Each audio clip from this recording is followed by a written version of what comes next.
fight him. So that sick leave bill was the result of a deal being reached between New York City politicians and a coalition of labor unions and activists. Joining me now, Jason Johnson, a chief political correspondent for Politic 365 and political science professor at Hiram College. Good to see you. And CNN contributor and senior political columnist for Newsweek and the Daily Beast, John Avlon. Good to see you as well. How are you, Fred? Good to see you both. All right, so the Times reporting this compromise by City Council Speaker and mayoral candidate Christine Quinn was key. Quinn had been opposed to this bill. Does her compromise say anything about the strength of unions, which have been the target of high-profile political fights in the last few years? It says that it's common sense. Look, if workers are losing their benefits, it's going to be difficult to retain workers. So I think she was just realizing this is a political reality. This is something that's necessary. I don't necessarily think it's unions flexing muscle as much as people recognizing if you don't provide a healthy or worthwhile workplace, people don't want to work there.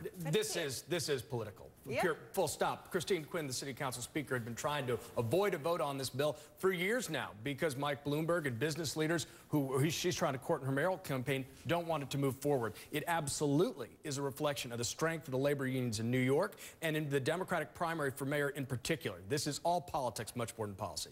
How is this not going to have a ripple effect? You're talking about the largest city, you know, in this country, New York City. Well, they're not last. They're not the first to do this. You've got Connecticut doing it. You've got Oregon doing it. You've got Washington State doing it. There are a lot of places. I think back to a small state like Ohio, where a lot of instances paid sick leave is already standard because it's the only way you can attract people to unattractive parts of the country. So the reality is it's a necessary evil for many businesses to pay for. It's hard to argue not to have it.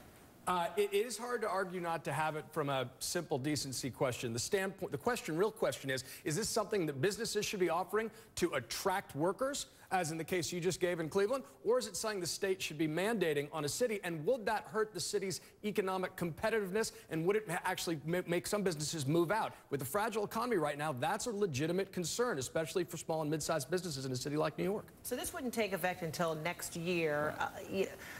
Who is this impacting the most? This is impacting single mothers. Look, this is the thing. Most people who are using sick leave, it's not for themselves, it is for their children. And if you don't give people the opportunity to step out of work, look, my daughter has the sniffles, they're going to leave anyway. You're going to have problems. You're going to lose productivity. And so that's what I think is the important issue. These businesses are going to lose this money anyway. Might as well do something that's actually going to make it beneficial and productive for your employees. And that would be the argument as to why it's not political. Yeah, but it is basically political because everything's political in a mayoral primary season when the labor unions are basically the big dog going to determine who gets the nomination. Look, this is a big thing for families at home, and there is a sense for businesses to offer it. But when it gets imposed by government on businesses in a time of a fragile economy, look, this ain't the late 1990s. Sure. Workers aren't in a position necessarily to say, fine, I don't like your health benefits package, I'm out of here.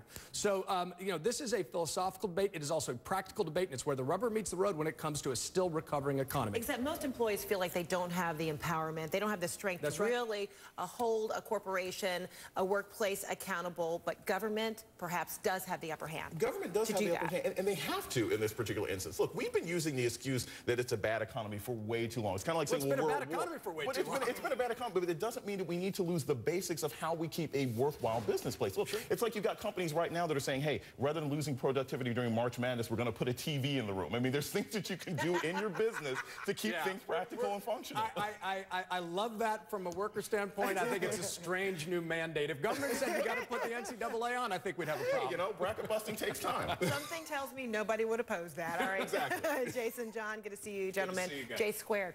J squared. All right. I like it. Like That's our it? new band. All right, very good. Good to see you both. Appreciate it. All right, straight ahead in the newsroom, a big announcement rumored for